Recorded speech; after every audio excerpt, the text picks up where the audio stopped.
തിരുവനന്തപുരം നഗരത്തിൽ വാഹനയാത്രക്കാരെ കെണിയിൽ വീഴ്ത്തി പട്ടത്തെയും കരമനയിലെയും ട്രാഫിക് സിഗ്നലുകൾ ചുവപ്പ് സിഗ്നൽ മറികടന്നു പോകുന്ന വാഹനങ്ങളെ പിടികൂടാനുള്ള AI ക്യാമറകൾ സ്ഥാപിച്ചിരിക്കുന്നത് ഇവിടെയാണ്.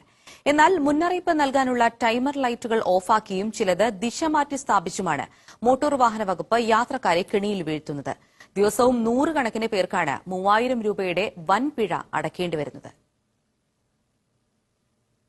തിരുവനന്തപുരം നഗരത്തിലൂടെ വാഹനം ഓടിക്കുമ്പോൾ ഏറ്റവും കൂടുതൽ ശ്രദ്ധിക്കേണ്ട 2 സിഗ്നലുകളാണ് പരിചയപ്പെടുത്തുന്നത്.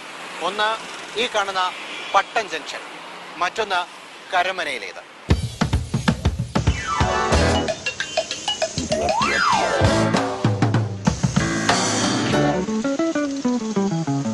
എന്താണ് ഈ 2 സിഗ്നലുകളുടെ പ്രത്യേകത?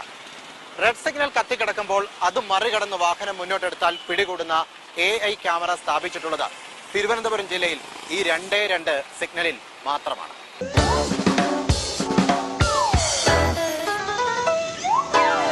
ഇപ്പോൾ ഈ സിഗ്നലിൽ റെഡ് ലൈറ്റ് ആണ് കത്തിക്കിടക്കുന്നത്. അങ്ങനെയുള്ള സമയത്ത് നമ്മൾ വാഹനം നിർത്തേണ്ട ഈ ലൈനിൽ, അതായത് റോഡിന്റെ ആദ്യ ഭാഗത്ത് കാണുന്ന ഇരട്ട വരയിൽ നിന്ന് വാഹനം മുന്നോട്ടെടുത്ത് ഈ സീബ്ര ലൈനിലേക്ക് എത്തിയാൽ തന്നെ അത് നിയമലംഘനമായിട്ട് കണക്കാക്കും, പിഴയും ഈടാക്കും.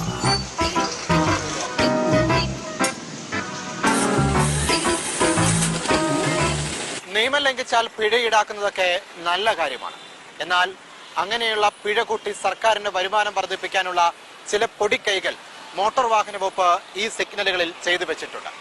സാധാരണ ട്രാഫിക് സിഗ്നലുകളിൽ പച്ച മാറി ചുവപ്പ് ലൈറ്റ് തെളിയുന്നതിന്റെ മുന്നറിയിപ്പായി കൗണ്ട് ഡൗൺ ടൈമറുകളുണ്ട്. പട്ടത്തെ ടൈമർ ലൈറ്റുകൾ ചത്തിരിക്കുകയാണ്.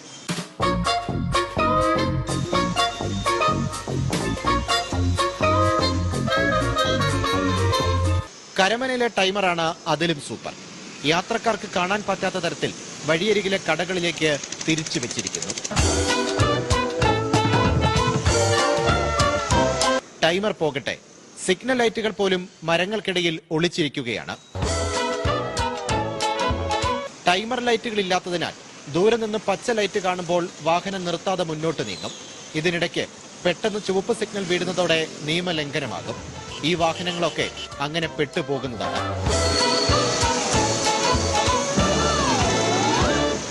കരമനയിലെ ഈ ക്യാമറയുടെ പ്രധാന ഇരകളാണ് ഇവിടുത്തെ ഓട്ടോറിക്ഷ ഡ്രൈവർമാര്.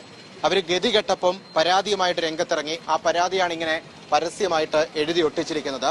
വളരെ കുറച്ച് ദിവസം കൊണ്ട് ഈ കാണുന്ന നമ്പറിലുള്ള എല്ലാ ഓട്ടോകൾക്കും ഈ AI ക്യാമറ ഫൈൻ ഈടാക്കിയിരിക്കുകയാണ്. ടൈമറില്ല, സിഗ്നൽ കട്ടായിട്ട് ഉടനെ ചുവപ്പ് കത്തുകയാണ്. ചുവപ്പ് കട്ടപ്പം നമുക്ക് ക്യാമറ പറ്റി കിട്ടുകയാണ്. ഇവിടെ നിന്ന് ഒരാൾക്ക് ഈ 2 വെച്ചിട്ട് 3000 രൂപ 2 പറ്റി കിട്ടുന്നത്. നമ്മൾ ഒരു ദിവസം ഓടിയാൽ പോലും 1000 രൂപ നമുക്ക് കിട്ടിക്കൊണ്ടുപോകാൻ പറ്റുന്നില്ല. ഈ 3000 രൂപയാണ് നമുക്ക് പെറ്റി വന്നത്. ഇപ്പോൾ ആൾറെഡി എല്ലാ വണ്ടിക്കും പെറ്റി വന്ന് കിടക്കുകയാണ്. സമ്മൻസിന്റെ പാക്കലിൽ ഇപ്പോൾ ഇരിപ്പുണ്ട്. ഗതാഗത നിയമലംഘനങ്ങൾ തടയണം എന്ന കാര്യത്തിൽ സംശയമൊന്നുമില്ല. പക്ഷേ അതിനു മുമ്പ് മുന്നറിയിപ്പുകൾ കൃത്യമായി നൽകാനുള്ള ബാധ്യതയും മോട്ടോർ വാഹന വകുപ്പിനുണ്ട്. തിരുവനന്തപുരത്ത് നിന്ന് TR ഷാനൊപ്പം CG Arun Singh, Manorama news.